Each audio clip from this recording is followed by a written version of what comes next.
మళ్ళీ మళ్ళీ యుఎస్ మార్కెట్లో అలజడి మంటలు ఎక్కడా అని కామెంట్ చేయొద్దు. ఎందుకంటే నేను వీడియో చేసేటప్పుడు రెడ్లో ఉంది, మీరు చూసేటప్పుడు గ్రీన్లో ఉంటే ఎవ్రీ మినిట్ ఎవ్రీ మూమెంట్ నేను అప్డేట్ చేయలేను కదా వీడియో. ఓవరాల్గా యుఎస్ మార్కెట్లో మంటలు కారణాలు ఏంటి, అలాగే మరి రేపటి మన ఇండియన్ స్టాక్ మార్కెట్ మీద ఎఫెక్ట్ ఏంటి, ఎఫెక్ట్ ఎలా ఉండబోతుంది, ఆ విషయాల గురించి చూద్దాం. ఎస్పెషల్లీ మన నిఫ్టీ స్వింగ్ ట్రేడ్ పరిస్థితి ఏంటి అనేది ఈ వీడియోలో డిస్కస్ చేద్దాం. అలాగే ఎత్తి కొదేసింది ఇవాళ, నిఫ్టీ గాల్లోకి ఎగరేసి కొట్టిందనమాట ట్రేడర్ని. మన నిఫ్టీ బ్యాంక్ నిఫ్టీ యొక్క చార్ట్స్ ఏంటి, అసలు ఏం జరుగుతుంది నిఫ్టీలో, నిఫ్టీ బ్యాంక్ నిఫ్టీ యొక్క చార్ట్స్ గురించి చూద్దాం. అలాగే బజాజ్ ఆటో వాళ్ళు బైబ్యాక్ అనౌన్స్ చేశారనమాట. అంటే ఇప్పుడు ఇన్వెస్ట్మెంట్ చేసిన బజాజ్ ఆటోలో ఇన్వెస్ట్మెంట్ చేయడం ద్వారా ఇమీడియట్గా 50K ప్రాఫిట్ పొందే అవకాశం ఉంది. అది ఏంటి ఎలాగా అనేది ఈ వీడియోలో డిస్కస్ చేద్దాం. అదానీ ఎయిర్టెల్ డీల్కి సంబంధించిన అప్డేట్ గురించి ఈ వీడియోలో డిస్కస్ చేద్దాం. శ్యామ్ మెటాలిక్ సంబంధించిన ఇన్ఫర్మేషన్ చూద్దాం. ఇలాంటి ఇతరత్ర అప్డేట్స్ చూస్తూ సింపుల్గా నిఫ్టీ బ్యాంక్ నిఫ్టీ చార్ట్స్తో వీడియోని ఎండ్ చేసేద్దాం. చూడండి ఫ్రెండ్స్, వీడియోలోకి వెళ్ళే ముందు మన ఛానల్ వీడియోని లైక్ చేయడం అనేది మన జన్మ హక్కు, కాబట్టి వీడియోని లైక్ చేద్దాం. కొత్తగా వాచ్ చేస్తున్న వాళ్ళని నేను మన ఛానల్ని సబ్స్క్రైబ్ చేయమని నేను చెప్పను. మీరు వెనక్కి వెళ్ళి 3-4 వీడియోస్ చూస్తే ఆటోమేటిక్గా మీరే సబ్స్క్రైబ్ చేసి తీరుతారు. చూడండి ఫ్రెండ్స్, ముందుగా టెలిగ్రామ్ గ్రూప్లో ఏంటంటే ఇంట్రాడే పాయింట్ ఆఫ్ వ్యూలో ఏదైనా వ్యూస్ ఉన్నా, మార్కెట్ యొక్క బ్రాడ్ వ్యూ ఏదైనా చేంజ్ ఉన్నా, అట్లాంటివి ఏంటంటే ఇమీడియట్గా మనం చెప్తూ ఉంటాం. మీరు చూసారు కదా. ఈరోజు కూడా ఏంటంటే రన్నింగ్లో చెప్పాను ఏంటంటే అది 21,703 అబవ్ ఏంటంటే సెల్ ఆర్డర్స్ ఉన్నాయి కాబట్టి స్లోగా క్లియర్ చేసే అవకాశాలు ఉంటాయని. నేనేమి షార్ట్ సేల్ చేయమని చెప్పలేదు. మార్కెట్ డిప్ అయింది. చాలామంది ఏంటంటే కామెంట్ సెక్షన్లో చూశాను మిరాకిల్లో మధ్యాహ్నం, మీ వల్ల బోత్ సైడ్స్ ప్రాఫిట్ అని. అంటే నిన్న బై చేసి అలాగే వాళ్ళు సెల్ చేసి హైయర్ లెవెల్లో, ఇక్కడ హైయర్ లెవెల్లో సెల్ చేసి మళ్ళీ లోయర్ లెవెల్లో ప్రాఫిట్ బుకింగ్ చేసి ప్రాఫిట్ వచ్చింది అని చెప్తున్నారు అనమాట వాళ్ళు. కానీ అది ప్రాఫిట్ కాదు, ఇవాళ రావచ్చేమో అట్లా, కానీ అస్తమానం అట్లా సాధ్యం కాదు. ఎప్పుడైనా సరే స్వింగ్ ట్రేడ్ అంటే ఏంటంటే ఒక మూమెంట్ని బేస్ చేసుకొని, ఒక స్వింగ్ని బేస్ చేసుకొని పొజిషన్గా ట్రేడ్ చేస్తాము. ఇంట్రాడే అంటే ఏంటి అని అంటే ఏ రోజుది ఆ రోజే కథం కదా అది. బీటీఎస్టీ అంటే ఏంటంటే ఇవాళ కొని రేపు వెళ్ళటం. నేనేం బీటీఎస్టీ ట్రేడ్ ఇవ్వలేదు, ఇంట్రాడే పాయింట్ ఆఫ్ వ్యూలో వ్యూ ఇవ్వలేదు, ట్రేడ్ ఇవ్వలేదు. కానీ స్వింగ్ ట్రేడ్ పాయింట్ ఆఫ్ వ్యూలో పొజిషన్గా ఇచ్చాము. అది దాని టార్గెట్ దాకా ఆగాలి, స్టాప్ లాస్ కన్నా ఆగాలి, లేదా బ్రాడ్ వ్యూ చేంజ్ అయ్యేదాకా ఆగాలి. ఇలా కాకుండా నిన్న కొన్నారు, ఇవాళ గాల్లో లేచింది కాబట్టి 150 పాయింట్స్ అని చెప్పి కాలర్ ఎగరేసుకొని అమ్మేసి, ఇక్కడ నేను సెల్ ఆర్డర్లు ఎగ్జిక్యూట్ అవుతున్నాయి కదా అంటే మీరు సెల్ కొట్టి మీకు అంటే లక్కీగా డిప్ అయింది కాబట్టి ప్రాఫిట్ వచ్చింది, సూపర్ బని క్లాప్స్ కొడుతున్నారు. ఇట్లాంటి వాళ్ళని అసలు నేను వదిలిపెట్టను, వద్దని చెప్తాను అట్లాంటివి. ఎందుకంటే మీరు తప్పుగా అర్థం చేసుకుంటున్నారు. ఇంటెన్షన్ పైకి ఉన్నప్పుడు ఎట్టి పరిస్థితుల్లో సెల్ చేయకూడదు. పడితే పడచ్చు, చూడండి అంత హ్యూజ్ గ్యాప్ అప్ అయినప్పుడు ఎవ్రీబడి వాంట్స్ టు బై, కానీ ఇక్కడ ఆల్రెడీ సెల్ ఆర్డర్లు ఉన్నాయి. సడన్గా లేచింది కదా, అందువల్ల ఏంటంటే ఆర్డర్లు సెల్ ఆర్డర్లు దొరకవు. అంటే బై ఆర్డర్లు బై చేద్దామన్నా ఇంక అగ్రెసివ్గా సెల్ ఆర్డర్లు దొరకవు. అందువల్ల ఏంటంటే రివర్స్లో వాళ్ళు మళ్ళీ ఏంటంటే ఆరిజిన్ తీసుకొచ్చారు. అంతకంటే ఏం లేదు. అంతేగాని సెల్ ఆర్డర్లు ఉన్నాయి కదా అని చెప్పి ఇక దొరికిందిరా బాబు అని సెల్ చేయటం, లేదా పుట్టు తీసుకోవటం, బై అనే పాయింట్ ఆఫ్ వ్యూ ఇస్తే కాల్స్ తీసుకోవటం. చెప్పా కదా, కాల్ తీసుకుంటే కాటికే, పుట్టు తీసుకుంటే పుట్టిన దగ్గరికి వెళ్తారు. ఫ్యూచర్స్ ట్రేడ్ చేస్తే ఫ్యూచర్ లేకుండా పోద్ది, గుర్తుందా సామెత? అదనమాట. కాబట్టి ఏంటంటే మనం ఇచ్చేది ఏంటంటే స్వింగ్ పాయింట్ ఆఫ్ వ్యూలో నిఫ్టీ ఫ్యూచర్స్ స్పాట్ని బేస్ చేసుకొని ఫ్యూచర్లో ఎంట్రీ తీసుకొని ఆగాలి. మీరు కాల్స్ పుట్స్ సెల్ చేస్తాను బై చేస్తాను అనుకుంటే మన ఛానల్ చూడొద్దు, మొహమాటమే వద్దు, వెళ్ళిపోండి, మొహమాటమే వద్దు. మీరు put option call option trade చేసేవాళ్ళు అయితే కనుక మన ఛానల్ ఎట్టి పరిస్థితిలో పనికిరాదు. I am completely against. మీకు ఆల్రెడీ వాటి వల్ల వచ్చే నష్టం తెలుసు, కాకపోతే ఎడిక్ట్ అయిపోయి ఉంటారు. అదొక మానసిక వ్యాధి. ఆప్షన్ ట్రేడింగ్ చేసే వాళ్ళని నేను మానసిక రోగులనే అని నేను ట్రీట్ చేస్తాను. అఫ్కోర్స్ వాళ్ళు లాభాలు వస్తున్నాయి అనుకొని మనల్ని మానసిక రోగులు అనుకోవచ్చు, ఎవరి వాళ్ళది. కాకపోతే నా పాయింట్ ఆఫ్ వ్యూలో అదే. మీరు నమ్మమని నేను అన్నాను. మీరు కొద్దిగా ఆప్షన్ బయింగో సెల్లింగో కొంతకాలం చేయండి, ఆటోమేటిక్గా అది ఒక మానసిక రోగంలాగా తయారవుతూ ఉంటుంది. మనీ పోతున్నా కూడా అవే చేస్తూ ఉంటాం అనమాట. అలా దారి తీసింది అది. నా మాట నమ్మద్దు. రాకేష్ జున్వాలా గారు ఏం చెప్పారో చూడండి. మీరు కూడా కొంత ట్రై చేయండి, కొద్ది గొప్ప మనీతో ట్రై చేయండి, మీకే తెలుస్తుంది ఆప్షన్స్ వల్ల థింగ్ ఏంటనేది. సోషల్ మీడియా మాయలో పడద్దు. రాకేష్ జున్వాలా ఇంటర్వ్యూ చూడండి, రాకేష్ జుంజునవాలా కామెంట్స్ అండ్ ఆప్షన్స్ అని చూడండి. దాని తర్వాత మీరు మనీతో పెట్టి చూడండి. దాని తర్వాత మీకే తెలుస్తుంది. స్వీయ అనుభవం మించిన పుస్తకం లేదు. చూడండి ఫ్రెండ్స్, మనం నిఫ్టీ చూసే ముందు నాస్డాక్ ఏం చేస్తుంది అని చూద్దాం. సో వాల్ స్ట్రీట్ లోయర్గా ఓపెన్ అయింది, బాండ్ ఈల్డ్స్ అవన్నీ కనిపిస్తున్నాయి. చూడండి, ప్రతిరోజు బాండ్ ఈల్డ్, క్రూడ్ ఆయిల్, ఆ బ్యాడ్ న్యూస్, ఈ గుడ్ న్యూస్ అని చెప్పి మీకు ఒక 10-15 చూడండి మీ మైండ్ని రేప్ చేస్తారు. సోషల్ మీడియా ఏంటంటే మీ మైండ్ని రేప్ చేస్తుంది. So support, resistance, put call ratio, open interest, ఆ బ్యాడ్ న్యూస్, ఇది గుడ్ న్యూస్, ఇది బ్యాడ్ న్యూస్, బాండ్ ఈల్డ్, ఆ ఈల్డ్, ఈ ఈల్డ్ అని. చూడండి ఫ్రెండ్స్, బాండ్ ఈల్డ్ చూడకూడదు నేను అంట్లా. ఏ 6 years హైయో అలాంటి ఏదైనా ఫామ్ అయింది, 3 years లో అట్లాంటి ఏదైనా అయ్యి అనుకోండి, అప్పుడు ఏదన్నా అది కూడా మార్కెట్ ముందు రియాక్ట్ అవుద్ది. దాని తర్వాత కారణం ఏంటో చూస్తే బాండ్ ఈల్డ్ 3 years లోనో లేకపోతే బాండ్ ఈల్డ్ 3 years హైయో అట్లాంటివి చూస్తే ఓకే, దాని ఇంపాక్ట్ కొంత 1-2 days ఉండొచ్చో ఏదో అనుకోవచ్చు. సో ఏదో యుద్ధం వచ్చింది, క్రూడ్ ఆయిల్ విపరీతంగా పెరుగుతూ ఉంది. సో అలాంటప్పుడు ఏంటంటే బాగా రీసెంట్ హైస్ని బ్రేక్ చేసి, సో ఈ మధ్యకాలంలో లేనట్టుగా 6 months హయ్యర్ని చూసింది క్రూడ్ ఆయిల్. అట్లాంటప్పుడు క్రూడ్ ఆయిల్ యొక్క ఇంపాక్ట్ స్టాక్ మార్కెట్ మీద ఉంటుంది అంటారా? అది ఓకే. అంతేగాని ప్రతిరోజు మీరు ఎన్నెన్ని చూస్తారు బాండీలు, అది ఇది మీరు చూస్తే సోషల్ మీడియాలో కానీ టీవీ ఛానల్స్లో కానీ పెద్ద పెద్ద ఇంగ్లీష్ ఛానల్స్, హిందీ ఛానల్స్లో పడిపోతే మీకు చక్కగా కారణం చెప్తారు సాయంత్రం. మరి రేపొద్దున ఏం జరుగుతుంది అనేది ఎవరో చెప్పరు. చూడండి, కావాలంటే రేపొద్దున ఏం జరుగుతుందో రేపు సాయంత్రం చెప్తారనమాట. సో ఎందుకంటే అంతే, టీవీ ఛానల్ అయినా సోషల్ మీడియా ఏంటంటే ఫాల్కి కాజు ఎదుగుతారు, ర్యాలీకి కాజు ఎదుగుతారు. కాజు ఎదిగితే ఏంటంటే ఉన్న 10 బ్యాడ్ న్యూస్లు 10 గుడ్ న్యూస్లో ఏంటంటే ఏదో ఒకటి కనిపిస్తుంది అనమాట. ఏదో వాళ్ళు పడిన దానికి కారణం ఏదో ఒకటి చెప్పచ్చు. మరి రేపు పరిస్థితి ఏంటి, అసలు ఓవరాల్గా ఎడిపోతుంది మార్కెట్, అది ఇంపార్టెంట్. సో గుర్తుపెట్టుకోండి, ఇవి చాలా ఇంపార్టెంట్. మీ మైండ్ని కరప్ట్ చేయొచ్చు, మీ మైండ్ని రేప్ చేయొచ్చు. కాకపోతే ఏంటంటే మనసు చూడండి, మనసు మీకు ఆల్రెడీ చెప్తూ ఉంటుంది, ఇదేం తప్ప పడితే కారణం చెప్తున్నారు, ఇది చెప్తున్నారు, మరి ఫర్దర్గా మనం ట్రేడ్ చేయాలో చెప్పరేంటి, ఎక్కడ ఎంట్రీ ఎక్కడ ఎగ్జిట్, ఏంట్రా బాబు తలకాయ బాదుకుంటూ ఉంటారు. సో మనసుతో జాగ్రత్తగా ఆలోచిస్తే రెడ్ క్యాండిల్ పడ్డా గ్రీన్ క్యాండిల్ పడ్డా ఏం కాదు, నేను చెప్పే జాగ్రత్తగా వినండి. చూడండి, ఇంతకీ యూఎస్ మార్కెట్లో అప్ ట్రెండ్, సో డిప్ అయింది, what ever it may be the కారణం. సో 1 dayకి 2 daysకి ఏం కాదు, ఓవరాల్గా అప్ ట్రెండ్ కంటిన్యూ అయ్యి న్యూ హైని రీచ్ అవుతుంది, అందులో డౌటే లేదు. సో యూఎస్ మార్కెట్ చూడండి ఫ్రెండ్స్, ఇక్కడ మనకి నిఫ్టీ సో ఒక డే డిప్పు, ఒక డే ర్యాలీ, మళ్ళీ డిప్పు, పొద్దున బాగానే ఉంటుంది, సాయంత్రం ఎలా ఉంది. కానీ బోటమ్ ఏదైతే ఉందో ఆ ఆరిజిన్ అయితే కనుక సో పట్టుకొని అంతే ఉంది కదా. హయ్యర్ లెవెల్లో ఓపెన్ అయినప్పుడు ఏంటంటే చాలాసేపు సో ఇక్కడ హయ్యర్ లెవెల్లో ఉండడానికి ట్రై చేసింది, కానీ హ్యూజ్ గ్యాప్ అప్ అయ్యి సో అంత లెవెల్లో ఉన్నప్పుడు ఏంటంటే సో నిన్న సెలిగొట్టిన వాళ్ళు ఈవినింగ్ సెలిగొట్టిన వాళ్ళు ఏంటంటే హయ్యర్ లెవెల్లో బై చేసుకొని సో లాస్ కూడా బుక్ చేసుకొని ఉంటారు. దాని తర్వాత ఫ్రెష్గా బై కూడా తీసుకొని ఉంటారు చాలామంది. సో అప్పుడు ఏంటంటే డిప్ అయింది. సో అందుకే ఆగాలి, ఎట్లా పడితే అట్లా వెళ్ళకూడదు అనమాట. సో ఓవరాల్గా ఏంటంటే నిన్న మనం బై చేసాము, ఇవాళ హైయర్ లెవెల్లోకి వెళ్ళంగానే మనం ఏం బుక్ చేయము, ఎందుకంటే మన ఎయిమ్ ఏంటి 22K అండ్ అబవ్.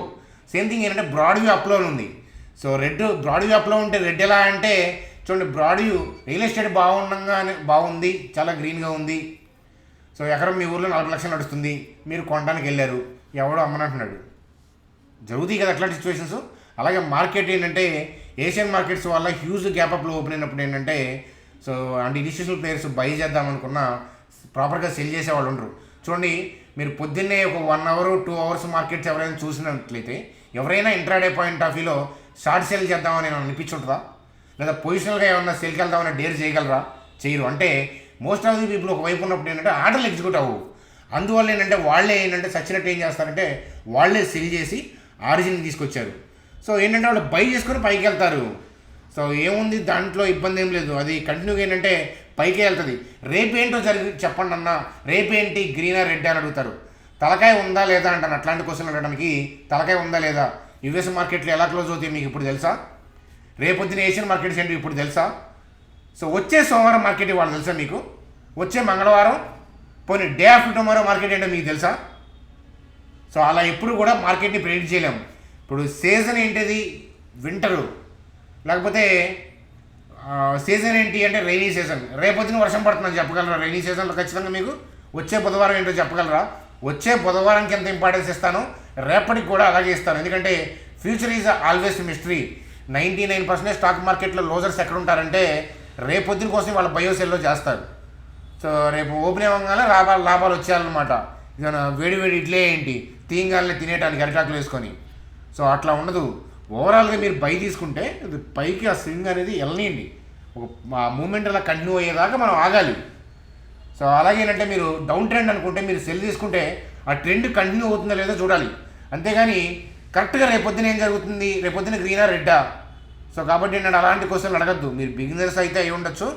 సో ఇప్పుడు నేను చెప్పా కదా, ఇక నుంచి మీరు బిగినర్స్ కాదు, ఆల్రెడీ ఎక్స్పీరియన్స్ వాళ్ళు కూడా అదే క్వశ్చన్ అడుగుతుంటే ఆశ్చర్యం వేస్తూ ఉంటుంది అనమాట, రేపొద్దున సంగతి చెప్పండి అని. సో ఆ విషయం అనేది గుర్తుపెట్టుకోండి. ఓవరాల్గా బ్రాడ్ వ్యూ అప్పే, రెడ్ క్యాండిల్ పడ్డాయి ఏం కాదు, ఆర్డర్లు దొరక్క డిప్ అయినాయి అయ్యి, అంతకంటే ఏం లేదు. ఓవరాల్గా ఏంటంటే you are able to see 1 or 2 trading సెషన్స్లో ఏంటంటే మీకు ఆ బయింగ్ తాలూకా రిఫ్లెక్షన్ అనేది కనిపిస్తుంది. సో త్వరలో ఆల్ టైమ్ హైని దాడుతుంది, అలాగే 22K వైపు కూడా వెళ్తుంది. నా వ్యూలో ఏదైనా చేంజ్ ఉంది అని అంటే బ్రాడ్ వ్యూలో చేంజ్ ఉండాలి. సో రెడ్ పడ్డా గ్రీన్ పడ్డా నేను ఏదైనా డైలాగ్ ఏదైనా మారుస్తున్నానా? సో అదే వ్యూలో ఉన్నా కదా, అదే పందాలో ఉన్నా కదా. సో బ్రాడ్ వ్యూ అప్ అనే పాయింట్ ఆఫ్ వ్యూలో ఉంటా కదా, సో అదే ఉంటాను. బ్రాడ్ వ్యూ చేంజ్ అయితే డెసిషన్ చేంజ్ చేసుకుంటాం. బ్రాడ్ వ్యూ చేంజ్ అయినా కూడా కారణం ఏంటో చూసుకొని అప్పుడు వ్యాలిడ్ చేసుకుంటాం. కాబట్టి భయపడాల్సిన అవసరం లేదు, నిఫ్టీ అనేది పైకే వెళ్తుంది. సో కాబట్టి ఇబ్బంది అయితే ఏం లేదు. చూడండి ఫ్రెండ్స్, అలాగే బజాజ్ ఆటోకి సంబంధించి, సో బజాజ్ ఆటోలో 50,000 ప్రాఫిట్ తీయచ్చు. చూసే ముందు టెలిగ్రామ్ గ్రూప్లో అప్డేట్స్ కావాలంటే మీరు చూస్తున్న వీడియో కింద డిస్క్రిప్షన్లో టెలిగ్రామ్ గ్రూప్ లింక్ ఇచ్చాను. మార్కెట్లో డూప్లికేట్స్ ఉన్నాయి, వాళ్ళు మనీ వసూలు చేస్తారు, జాగ్రత్త. ఈ లింక్ ద్వారానే జాయిన్ అవ్వండి, ఇది ఫ్రీ లింక్. అలాగే ఇక్కడ ఏంజల్ జెరోదా లింక్స్ ఉన్నాయి, మీకు ఇంట్రెస్ట్ ఉంటే డీమాట్ గ్రూప్ ఉంది. పోర్ట్ఫోలియోస్ చాలామంది 60% పైన అబవ్ ఉన్నాయి ప్రాఫిట్లు. సో మీరే చూసుంటారు చాలాసార్లు కామెంట్లు. కాబట్టి మీకు ఇంట్రెస్ట్ ఉంటే సో లింక్స్ ద్వారా అకౌంట్ ఓపెన్ చేసి ఈ నెంబర్కి ఐడి పంపించండి. ఒకవేళ మీరు ఈ లింక్స్ ద్వారా అకౌంట్ ఓపెన్ చేయకుండా మా గ్రూప్లోకి వచ్చే ఉద్దేశం లేకపోయినా కూడా మన ఛానల్లో అప్డేట్స్ ద్వారా కూడా మీ పోర్ట్ఫోలియో 50% అబవ్ తెచ్చుకొని ఉండొచ్చు. మీరు జాగ్రత్తగా నేను ఇచ్చిన వ్యూసే తీసుకొని మధ్యలో యావరేజ్ చేయకుండా ఎలా పడితే అలా మిక్స్ చేయకుండా ఉంటే కనుక 50% అబవ్ ఉంటుంది. ఎప్పటి నుంచో మీరు మన ఫాలో అవుతూ ఉండుంటే అది దానికోసం డీమాట్ గ్రూప్లోకి రమ్మని నేను అన్నాను. కాదే 1 or 2 స్టాక్స్ అదనంగా అక్కడ పోస్ట్ చేస్తాను. అలాగే వెబినార్లు మనం అప్పుడప్పుడు డీమాట్ గ్రూప్లో వెబినార్లు అట్లాంటివి ఏంటంటే మనం కండక్ట్ చేసుకునే అవకాశం ఉంటుంది. లైఫ్ టైం మీరు అవన్నీ కూడా అటెండ్ అవ్వచ్చు అనమాట, అంతే. బజాజ్ ఆటో స్టాక్ ర్యాలీ అయింది, బైబ్యాక్. ఇంతకీ బైబ్యాక్ అంటే ఏంటి అని అంటే ప్రమోటర్స్ వాళ్ళ షేర్లని వాళ్ళే కొనుక్కుంటారు. ఈ బైబ్యాక్ 2 waysలో చేస్తారు. ఒకటి ఓపెన్ మార్కెట్లో కొనేస్తారు, దానివల్ల ఇన్వెస్టర్స్కి ఏం బెనిఫిట్ ఉండదు. ఇంకోటి ఏంటంటే టెండర్ రూట్, ఇప్పుడు వాళ్ళు చేయబోతుంది అదే టెండర్ రూట్ అంటే ఏంటంటే సో మనం అప్లై చేసుకోమంటారు. బైబ్యాక్ మనం అప్లై చేసుకుంటే కనుక ఆ షేర్లు ఏంటంటే వాళ్ళు కొంటారనమాట, ఎక్కువ పెట్టుకుంటారు. ఇప్పుడు మార్కెట్లో 7,000 ఉంది, 10,000 పెట్టుకుంటారనమాట. రికార్డ్ డేట్ ఇంకా ఇవ్వలేదు కాబట్టి ఇప్పుడు మీరు కొన్నా కూడా బైబ్యాక్ అప్లై చేసుకోవచ్చు. అయితే బైబ్యాక్లో అన్నీ తగలవు అనమాట. సపోజ్ మీరు ఒక 25 షేర్లు కొంటే ఇప్పుడున్న యాక్సెప్టెన్స్ రేషియో ఏంటంటే ప్రెడిక్ట్ చేస్తుంది 4 to 10%. అంటే ఒక 3-4 షేర్స్ వాళ్ళు బైబ్యాక్ చేస్తారనమాట. అంటే మీరు 25 కొనుక్కుంటే ఒక 3, 4, 5 సంథింగ్ ఆ యాక్సెప్టెన్స్ రేషియోని బట్టి సో వాళ్ళు 10,000 పెట్టుకుంటారనమాట. మీరు 100 కొంటే సో అట్లా దాన్ని బట్టి లెక్కేసుకోండి. 100 కొంటే ఒక 20 అంటే ఏంటంటే ఒక 60,000. మీరు 100 షేర్లు కొంటే కనుక 60,000 ప్రాఫిట్ వచ్చే అవకాశం ఉంది. కానీ రికార్డ్ డేట్ ఇంకా ఇవ్వలేదు. వాళ్ళు ఎప్పుడు ఆ రికార్డ్ డేట్ అనౌన్స్ చేస్తారో తెలియదు. మార్కెట్ ఇక్కడ నుంచి పడిపోయి స్టాక్ పడిపోయింది అనుకోండి, బైబ్యాక్ ద్వారా కొన్న షేర్లు మీకు ప్రాఫిట్నే ఇస్తాయి, కాకపోతే మిగిలిన షేర్లు మీకు నష్టాన్ని ఇస్తాయి కదా. అవి హోల్డ్ చేయాలి, లేకపోతే సో అమ్మేసుకోవాలి కదా. అందువల్ల ఏంటంటే చాలా క్లవర్ గేమ్ ఇది. 50,000 ప్రాఫిట్ తీసుకోవచ్చు అనమాట మీరు కొనగలిగితే. మీరు ఒక 4 lakhs దాకా పెట్టగలిగితే ఏంటంటే సో అవకాశం ఉంది. సో అవకాశం ఉందన్నమాట. 4 lakhs దాకా పెడితే ఒక 30 to 40,000, 6 lakhs దాకా పెడితే ఒక 50,000 దాకా ప్రాఫిట్ వచ్చే అవకాశాలు ఉన్నాయి. అయితే ఏంటంటే తక్కువ టర్మ్లోనే మనం ప్రాఫిట్ తీసేసుకోవచ్చు కదా, మళ్ళీ ఆ డబ్బులు మనం వాడేసుకోవచ్చు కదా. అయితే ఏంటంటే కొనేటప్పుడు క్లవర్గా చూడాలి. కొంచెం డిప్స్ కోసం చూస్తున్నాను, డిప్స్ వస్తే నేను చెప్తాను. సో బజాజ్ ఆటోలో కొనడం ద్వారా ఎలా 50,000 తీసుకోవచ్చు. 50,000 అయితే 50,000, కనీసం 10,000. సో 2 lakhs ఉంటే ఒక 15,000 to 20,000 దాకా అయినా తీయచ్చు కదా. వర్క్ వచ్చే డబ్బులు కదా. 20,000 ఎవరు ఇస్తారు చెప్పండి 2 lakhsకి. కాబట్టి ఆ ఆపర్చునిటీ ఉంటే నేను చెప్తాను. మన ఛానల్ని ట్రాక్ చేస్తూ ఉండండి అని చెప్పి చెప్తాను. అది ఫ్రెండ్స్ బజాజ్ ఆటోకి సంబంధించిన బైబ్యాక్ అప్డేట్. చూడండి, మన పోర్ట్ఫోలియోలోని one of the stock Shyam Metalics మంచి గెయిన్ అనేది మనకి ఇచ్చింది. 2 సార్లు డివిడెండ్ కూడా ఇచ్చారు. అయితే ఇప్పుడు QIP ద్వారా ఏంటంటే సో వాళ్ళు ఫండ్ రైజ్ చేశారనమాట, 1385 crores అనమాట. Issue price of the QIP ఏంటంటే 576 ప్రైస్. సో కరెంట్ మార్కెట్ ప్రైస్కి డిస్కౌంట్ అనమాట 9.70% డిస్కౌంట్కి వాళ్ళు ఆఫర్ చేస్తారు. అంటే ఇన్స్టిట్యూషనల్ ప్లేయర్స్ కదా, క్యూఐపీ అంటే ఇన్స్టిట్యూషనల్ ప్లేయర్స్కి ఆఫర్ చేస్తాం, డిస్కౌంట్కి ఆఫర్ చేసి కొనుక్కోండి మా షేర్లు మేము తక్కువకి ఇస్తున్నామని చెప్పి వాళ్ళకి అమ్ముతారు. ఆ డబ్బులతో వీళ్ళు బిజినెస్ చేసి ఎక్స్పాండ్ చేసి షేర్ వాల్యూని పెంచుతారనమాట, అందుకు కొంటారు ఇన్స్టిట్యూషనల్ ప్లేయర్స్. చూడండి మనసు అలాగే ఎయిర్టెల్ అదానీ. సో అదానీ ఎనర్జీ సొల్యూషన్స్కి చూడండి, Airtel business to power 20 million smart meters for Adani energy solutions. అదనమాట అదానీకి ఎయిర్టెల్కి సంబంధించిన న్యూస్ అప్డేట్. సో దీనివల్ల ఎయిర్టెల్ ర్యాలీ అయి ఉండొచ్చు. చూడండి మనసు అలాగే bank Nifty. So bank Nifty so dip అయ్యింది, నిన్నటి క్లోజింగ్తో కంపేర్ చేస్తూ కూడా డిప్ అయింది. సో అందుకని నేను నిఫ్టీతో ట్రేడ్ చేయమంటాను. నేను నిఫ్టీని ట్రేడ్ చేయమంటే కాదు, మేము బ్యాంక్ నిఫ్టీయే చేస్తాం, చేతులే కాల్చుకుంటాం అని అంటుంటారు. సో నేనేం వద్దని చెప్పను, ఎందుకనంటే నేను వద్దు ఇది చేయండి అది చేయండి అంటే అది బిలీఫ్ అవుతుంది, మనసేమో లాగుతూ ఉంటుంది కదా, ఇది చేద్దాం అది చేద్దాం అని లాగుతూ ఉంటుంది. అదే మీరు కనుక చేశారనుకోండి, సో నేను చెప్పిన తర్వాత చేశారనుకోండి, కొంత కాలుతుంది, కొంత డబ్బులు ఎంత కొంత నష్టపోతారు కొద్దిగా, దాంతో తెలుసుకోండి, అప్పుడు ట్రూత్ అవుతుంది, అది లైఫ్ టైం ఉంటుంది. అందుకని నేను ఆప్షన్లు చేయొద్దు, ఇది చేయొద్దు, అలా చేయండి ఇలా చేయండి అని నేను చెప్పను. ప్రపంచంలో ఉన్న లాజిక్స్ అన్నీ వాడండి, కథ కొద్దిగానే సమర్పించండి, అంతేగాని ఆస్తులు అమ్ముకోవద్దు వాటి కోసం. ఎంత త్వరగా ఏంటంటే ఒక లాజిక్ పని చేయదు అని చెప్పి తెలుసుకుంటే అంత బెనిఫిట్. ఇప్పుడు ఓపెన్ ఇంట్రెస్ట్ ఉంది, మార్కెట్ ఎడిపోతే ఓపెన్ ఇంట్రెస్ట్ అటు మారిద్ది, కానీ ఓపెన్ ఇంట్రెస్ట్ చూసి మార్కెట్ గమనాన్ని అంచనా వేద్దామని చూస్తూ ఉంటారు, వర్కౌట్ అవ్వదు. సపోర్టు రెసిస్టెన్స్, ఆ సపోర్ట్ దగ్గర ఏమైనా బాహుబలి ఉన్నాడా, రెసిస్టెన్స్ దగ్గర ఏమైనా బలాలదే ఉన్నాడా? మీరు ఆ సపోర్ట్ రెసిస్టెన్స్ అని చెప్పి ఆ మధ్యలో ఊగుతూ ఉంటే ఏదో ఒక రోజు కట్టప్లాగా టక మిమ్మల్ని పొడిచేసి మీ అకౌంట్లో డబ్బులంతా ఎత్తకపోతారనమాట. సో ఆ విషయం అనేది నేను చెప్పాను, మీ అనుభవం ఏంటో కూడా మీకు తెలుస్తుంది అనమాట. So always listen to your experience, అంతే కదా. సోషల్ మీడియాలో సపోర్ట్ చెప్పిన వాళ్ళు ఎవరు కూడా స్టాప్ లాస్ చెప్పరు, రెసిస్టెన్స్ చెప్పిన వాళ్ళు ఎవరు కూడా స్టాప్ లాస్ చెప్పరు. అలాగే ఖచ్చితంగా రెసిస్టెన్స్ లైన్ దగ్గరికి ఏమి వెళ్ళవు. కాకపోతే ఏంటంటే మీకు ఆ రెసిస్టెన్స్ దగ్గర సపోర్ట్ దగ్గర కాస్త బయింగ్ యాక్టివిటీ సెల్లింగ్ యాక్టివిటీ కనిపిస్తుంది. ఎందుకంటే ఎక్కువ మంది రీటైల్ పీపుల్ ఏంటంటే ఆ ఏరియాలో బై చేస్తా సెల్ చేస్తూ ఉంటారనమాట. అందువల్ల నిజంగానే ఈ వర్కౌట్ అవుతుంది అని అనిపిస్తుంది. జరిగిపోయిన చార్ట్లను చూస్తుంటే మీకు సపోర్ట్ రెసిస్టెన్స్ వర్కౌట్ అవుతున్నట్టు అనిపిస్తుంది, కానీ స్టాక్ మార్కెట్ అట్లా కాదు. It's a future, it's a mystery. జరగబోయేది ఏంటో చూడండి, అవి తెగి అవతల పడతాయి అనమాట. మీరు వెళ్ళి బై చేయగానే సపోర్ట్ దిగిపోద్ది, మీరు రెసిస్టెన్స్ అని సెల్ చేయగానే అది లేచి టాప్ లేచిపోద్ది అనమాట. కాబట్టి సో ఇట్లాంటివి ఏమి వర్కౌట్ అవ్వ అనేవి తెలియడానికి నాకు టైం పట్టింది. ఇనీషియల్ డేస్లో నేను తొందరగానే తెలుసుకున్నాను మార్కెట్ బ్రాడ్ వ్యూ ఏంటి. చాలామంది అడుగుతారు బ్రాడ్ వ్యూ అంటే ఏంటని. బ్రాడ్ వ్యూ అంటే ఏంటంటే ఇన్స్టిట్యూషనల్ ప్లేయర్స్ యొక్క కరెంట్ ఇంటెన్షన్ ఏంటి, వాళ్ళు పైకి పంపించాలని చూస్తున్నారా కిందకి పంపించాలని చూస్తున్నారా? వాళ్ళు కరెంట్ ఇంటెన్షన్ ఏంటంటే పైకి పంపించాలని చూస్తున్నారు, అది బ్రాడ్ వ్యూ అంటే. వాళ్ళు పైకి పంపించాలని చూస్తున్నారు, కారణం ఏంటంటే ఎర్నింగ్స్ మంచిగా రాబోతున్నాయి, అదనమాట. సో అది కథ, అది అనమాట బ్రాడ్ వ్యూ అంటే. సో అది ఫ్రెండ్స్ మనకి లేట్ నైట్ వీడియో. సో నచ్చితే లైక్ చేయండి, సబ్స్క్రైబ్ చేయండి అని నేను చెప్పను, సబ్స్క్రైబ్ ఆటోమేటిక్గా చేసి ఉంటారు మీరే. మీకు ఏదైనా క్వెరీస్ ఉంటే కామెంట్ సెక్షన్లో అడగండి. Bye friends, good day.